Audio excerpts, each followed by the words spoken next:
It's the American dream to own your own business.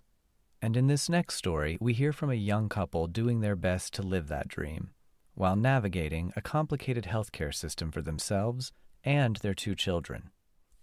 Tenley was born December 28th. For the first 3 months of her life, we were just like, yeah, she's got insurance. Here's the number. And then we got a bill for $2,000. My name's Jericho Czubaj. My name is Jessica Czubaj. Jesse and I have been married for 4 years. We met at church. We caught each other's eyes across the room. Eric owns his own screen printing and embroidery business. I am a stay-at-home mom.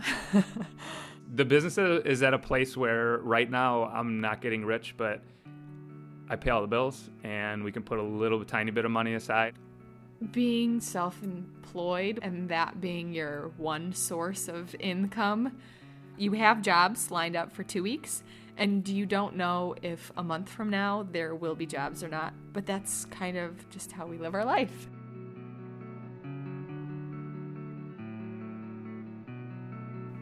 When Eric and Jesse realized that their first child was on the way, they knew they needed to rethink their personal finances.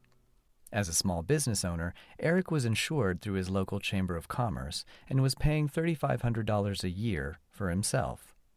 But becoming a family meant taking on the additional expense of a family insurance plan, which was roughly $12,000 a year. People that don't own their own business or don't have to pay for their own health insurance have no clue what that cost is because their employer is taking on part of it. I was probably making $45,000 for the year, and my wife was not going to work anymore. So, you're talking $12,000. That's a quarter of my income. Eric and Jesse paid the high cost of a family plan to cover Jackson's birth. But they knew they couldn't afford the family plan for long, so they applied to get Jackson his own coverage. Child Health Plus is a New York State insurance program for kids, but it's income-based, so Eric and Jesse would have to prove that they were eligible. They spent months submitting tax records, mailing forms back and forth, meeting with social services, and waiting to find out if their application was accepted. And for the 5 months that they waited, Jackson was uninsured. Luckily for them, their doctor didn't turn their child away. The Czubajs continued to bring Jackson to Jericho Road for his newborn shots and checkups. And a year later, Eric and Jesse were expecting Tenley, their second child. We were told the second time around is easy because they have all your information and you're good to go. In an effort to avoid a lapse in coverage for their daughter, Eric and Jesse signed up again for an expensive family plan, which they kept until they were approved for state insurance. Since they were familiar with the process from when Jackson was born, they assumed that getting their daughter covered would go much more smoothly. But then Tenley was born, and 3 months later, Eric and Jesse got the first hospital bill. We received a $2,000 bill saying that Tenley's birth was not paid for by insurance and that we had to pay for it.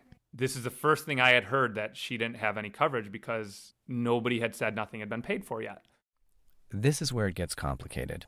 When Jackson Czubaj was born, the hospital notified the insurance company immediately, and he was added to the policy.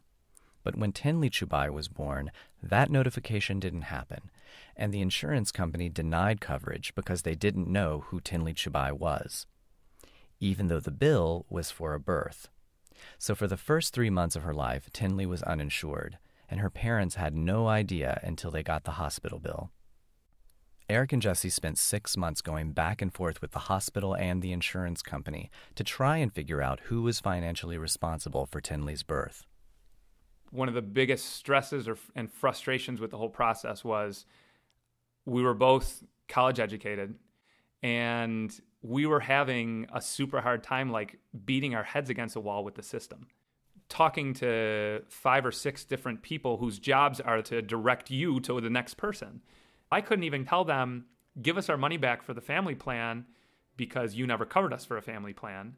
They would have said, you were covered and nothing happened to you.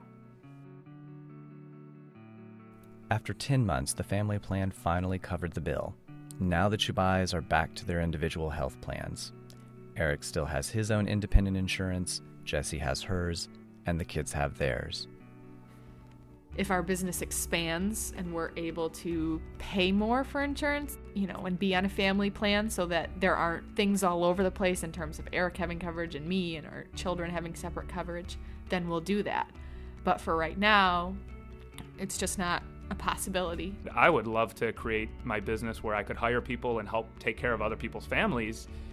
I can't afford to do that right now. I don't want to hire somebody to help me out and not give them the benefits that I believe they deserve and their family deserves. It really just hit me and made me realize how fortunate people are to have private insurance, and how lucky they are.